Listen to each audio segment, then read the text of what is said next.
Operation सिंदूर के दौरान national media की गलत रिपोर्टिंग की वजह से अब 10 करोड़ रुपए का डेफेमेशन केस जो है वो किया गया है। क्योंकि जब सरहद पर कशीदगी बनी थी, पाकिस्तान की जानिब से शेलिंग की जा रही थी पुंछ सेक्टर में, तो उसी दौरान पुंछ से ताल्लुक रखने वाले कारी मोहम्मद इकबाल भी इसमें जख्मी हुए, जो बाद में जामे शहादत नोश फरमा गए। लेकिन उसे जो है मोस्ट वांटेड टेररिस्ट जो है वो करार दिया गया, आतंकवादी करार दिया गया एक न्यूज़ रूम में बैठ करके। अब वो दोनों न्यूज़ चैनल्स के लिए जो है वो डेफमेशन केस किया गया, जिनके ऊपर करीब 10 करोड़ रुपए का एक केस जो है वो किया गया है। किस तरह से एक मदरसे के अंदर पढ़ाने वाले शख्स जिसकी पहचान टोपी और दाढ़ी को लेकर के की गई, और ये कहा गया कि पाकिस्तान की कोटली में बैठकर हिंदुस्तान को एक बड़ी कामयाबी मिली है और एक मिलिटेंट को जो है वो मार गिराया गया है, जबकि हकीकत कुछ और थी। लेकिन इसके बाद उसे जो है वो शहादत का दर्जा दिया गया। और लेकिन किस तरह से ये गलत रिपोर्टिंग की गई और वक्ती तौर जो पुंछ के एसएसपी थे उन्हें एक प्रेस रिलीज जो है वो जारी करना पड़ा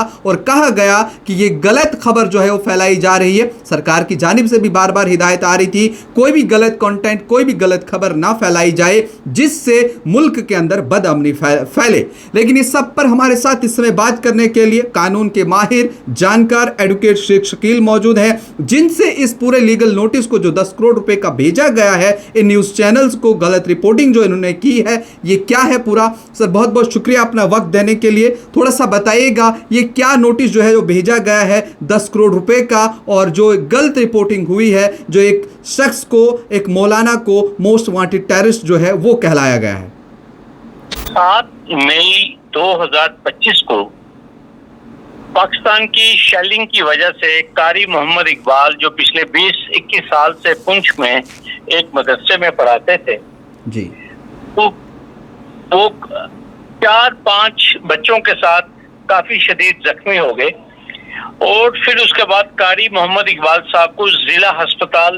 पुंछ ले जाया गया, जहां कोई चंद लम्हात के बाद वो अल्लाह को प्यारे हो गए।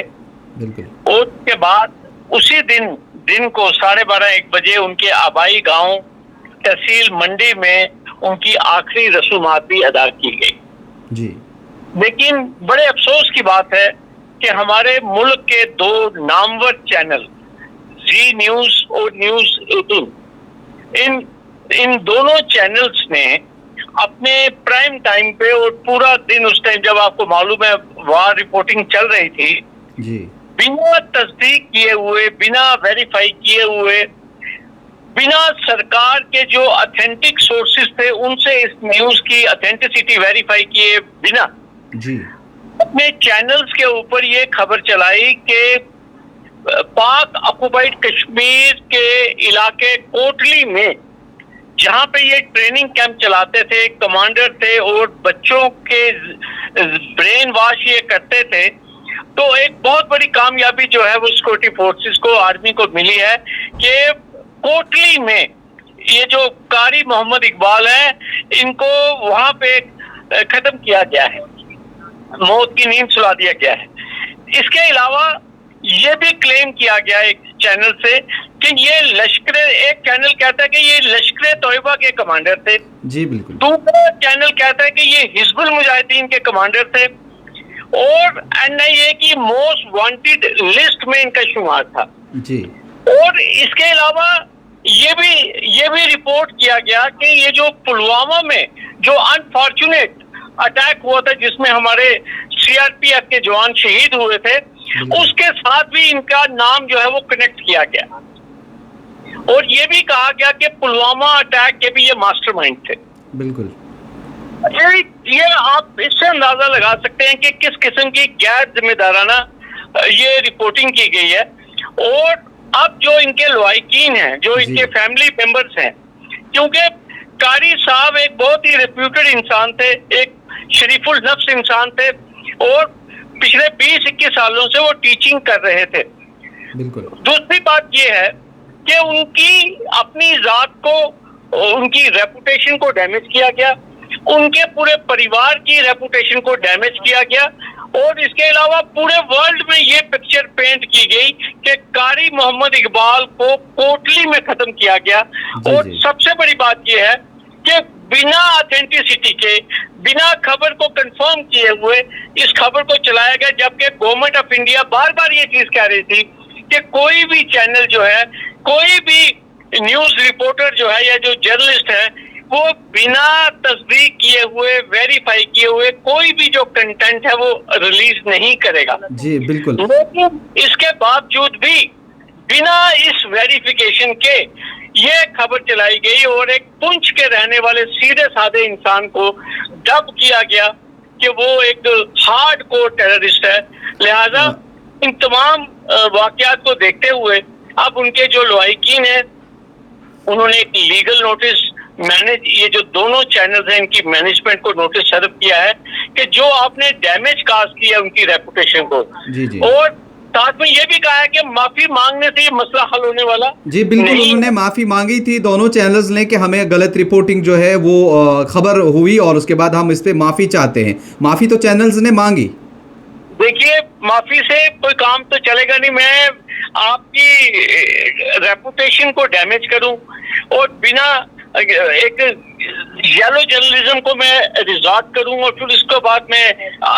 आप मुझे टेररिस्ट बना दें और फिर उसके बाद आप अपने चैनल पे माफी मांग ले कि हमें खेद है, तो क्या सिर्फ खेद कहने से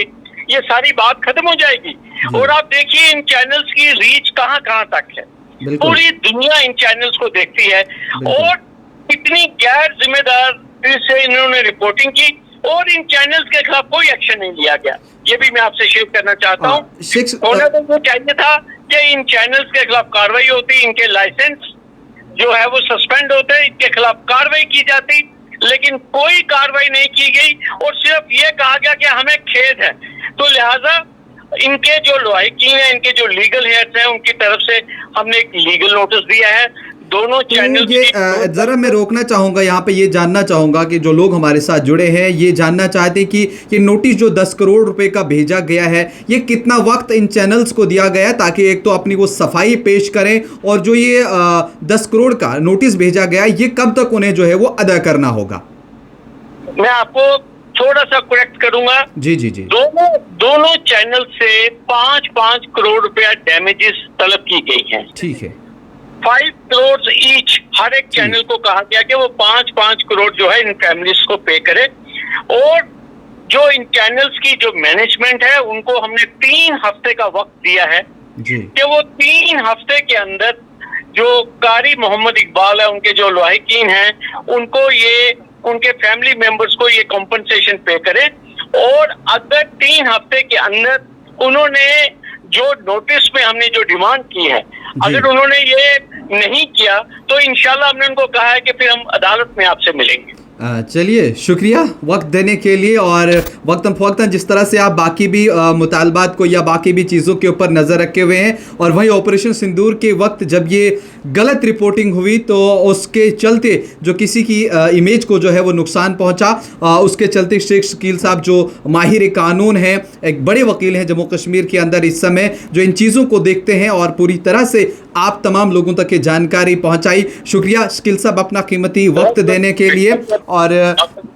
नाजरीन को मैं ये भी बताते चलूँ कि जिस तरह से दोनों चैनल्स को, चाहे न्यूज़ 18 हो या फिर जी न्यूज़ हो, इन दोनों चैनल्स की इररिस्पॉन्सिबिलिटी जो है वो यहाँ पर देखने को मिली और किस तरह से एक टीचर को ये कहा गया कि मोस्ट वांटेड है, टेररिस्ट है। और हम इस मौके पर ऑपरेशन सिंदूर के दौरान जितने भी हिंदुस्तान के अंदर शहरों की मौत हुई हम उन सब को याद करते हैं, हमें उन सब जानों का दुख है, लेकिन किस तरह से जो एक शख्स शहीद होता है और उसकी शहादत का मजाक उड़ाया जाता है और वो भी अगर हिंदुस्तान में बैठे एक रेस्पॉन्सिबल, एक जिम्मेदार ओहदे पर और एक जर्नलिस्ट, सहाफ़ी जो अपने आप को कहे और वो इस तरह की गैर जिम्मेदाराना हरकत करता है, गैर जिम्मेदाराना रिपोर्टिंग करता है, उस चीज़ से जो डेंट हुआ है उस फैमिली को शायद वो ताउम्र नहीं भूल पाएगा। क्योंकि हमने उस घर का दौरा भी किया था, हम उसकी फैमिली से भी जब मिले थे उन्होंने कहा था हमें खुशी हुई कि हमारे भाई की शहादत जो है वो मुल्क के लिए हुई, जब दुश्मन ने हम पे हमला किया और हमारे भाई ने वो गोली, वो जख्म जो है वो अपने ऊपर खाया और दूसरे को आंच न आने दी। लेकिन किस तरह से हमारे ही देश के अंदर लोगों ने बैठ करके हमें गद्दार बोला, हमें जो है मुल्क के मुखालिफ बोला और इस तरह से ये पूरी कानून की नज़र में लेकर के अब इस मैनेजमेंट को जो है वो नोटिस भेजा गया है और 3 हफ्तों का वक्त दिया गया है कि इन 3 हफ्तों के अंदर अंदर इस फैमिली को जो दोनों न्यूज़ 18 और जी न्यूज़ की तरफ से उन्हें जो है 5-5 करोड़ रुपए जो है कंपनसेशन दिया जाए, ताकि इन फैमिलीज़ को जो आपने डेंट किया है, इनकी इमेज जो है वो ख़राब की, उसकी जो है वो भरपाई तो हो नहीं पाएगी, लेकिन सज़ा के तौर पर उन्हें ये सब चीज़ें जो है वो दी जाएंगी। लेकिन अब ये नोटिस तो भेज दिया गया है, आगे क्या कुछ होता है और वो भी हम आप तक पहुंचाएंगे। लेकिन फ़िलहाल किस तरह से इस रिपोर्टिंग को उस वक्त किया गया, बड़ी ही गैर जिम्मेदाराना तरीके से, आपकी क्या कुछ राय इस सब चीज़ को लेकर के कमेंट सेक्शन में ज़रूर बताइए।